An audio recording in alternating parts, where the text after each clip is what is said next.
Guruji, Pranam. My question is that should spiritual education be compulsorily made a part of the curriculum? Yes, yoga can be made a compulsory part of education. That's good because every child has been doing yoga without even their own knowledge. If you observe a child from the age of 3 months to 3 years, they do all yoga exercises. And breathing and meditation, all this should be part of, and values, human values. Sure. Guruji, I have one more question. It's more on a personal level, but I'm sure most of us can relate to it. There are times when we feel we are stuck in a rut. We feel we don't have anybody to confide in. We feel we have no solution to our problems. What is your advice to us in such a situation? And I've trained so many teachers around. Just catch hold of any one of our teachers or volunteers. They are there to, walk you through that.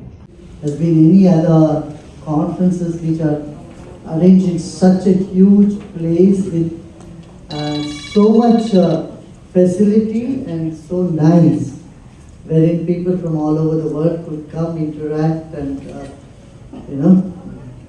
do it seamlessly. Everything is flowing seamlessly. That's a good thing.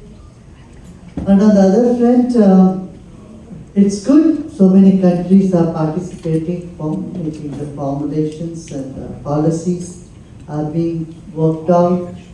A lot of challenges happening. I don't know what the conclusions will be, but hope the conclusions of the COP28 should be something good for the planet and make our environment more robust and sustainable. Ex-servicemen, ex-government employees who have been working in the irrigation department, agriculture department. In India they retire at 60, unlike in America where they work till 70. They're 60 years, they retire and they have a lot of energy. And so we have roped in a lot of them, and many scientists are also part of this. So we have made teams to take care. As a result, we found thousands of farmers who would otherwise commit suicide are not happy. This is something.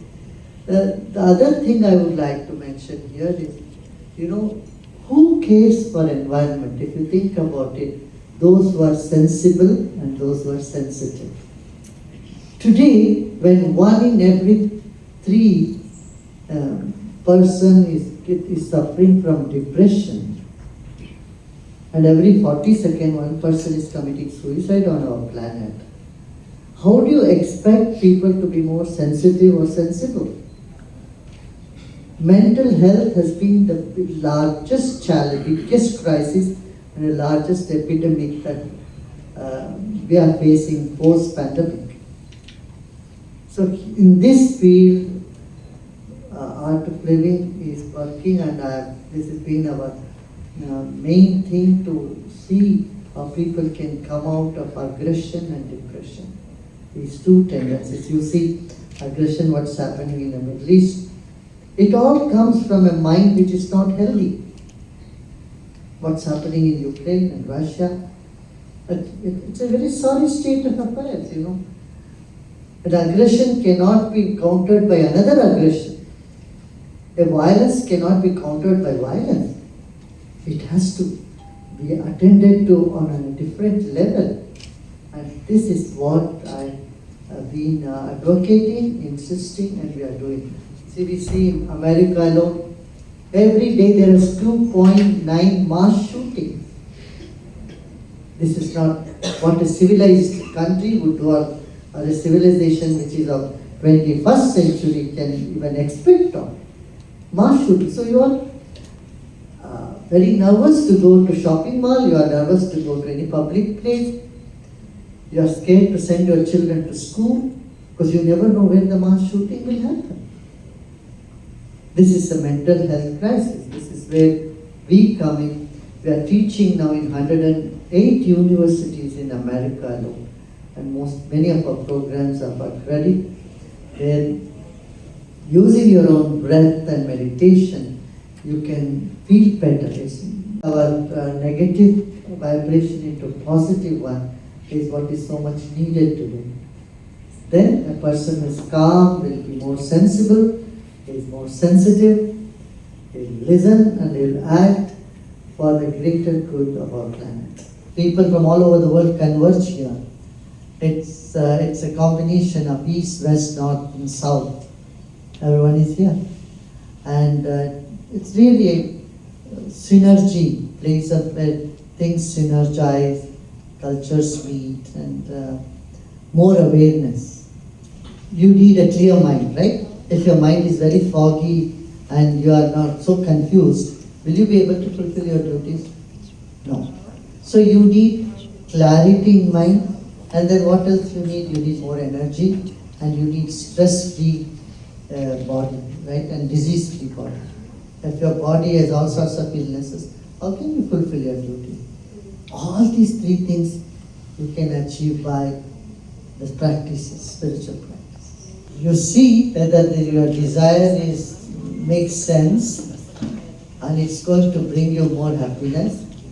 Then you proceed. If you think your desire is going to bring more disaster to you, then slowly take a step back.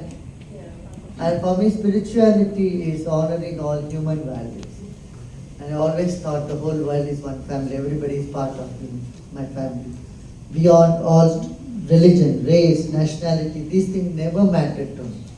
I always felt connected to everybody I met, and I even don't meet. So that's one thing. Second is how to avoid the world war, next world war that might come. Is this your question? Yeah. By creating more awareness among people. You know, it's a perceived threat in the minds of people that creates war.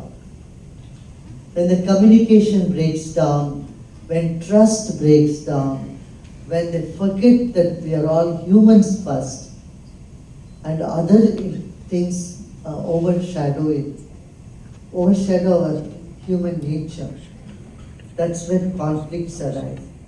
So it's very important the leaders should exercise patience, people should exercise resilience, and everyone should improve the communication. First, learn about your own body first. Before you reject the gender that you are gifted by nature, first understand. Also understand your mind. You know, there are layers of your mind, memory, intellect, ego. These aspects of consciousness must be understood. Once you know yourself better, your choices better, then you can go by your choice. But before making any decision, I would like you to know the beautiful spirit you are and see life from a broader perspective. Yeah? This is not the only life we are into, our consciousness is very old. And so, learn about consciousness before you inject yourself with all those hormones. Later on, people end up regretting. And basically, you must know that you have come to this world as a bundle of joy. Right? No child is born on this planet with all the negative emotions. Every child is come here with bundle of joy. Then, whatever choices they are later on, they think they like this, they want to be a different gender and all. I would say, advise them, don't jump into it right away. Take time on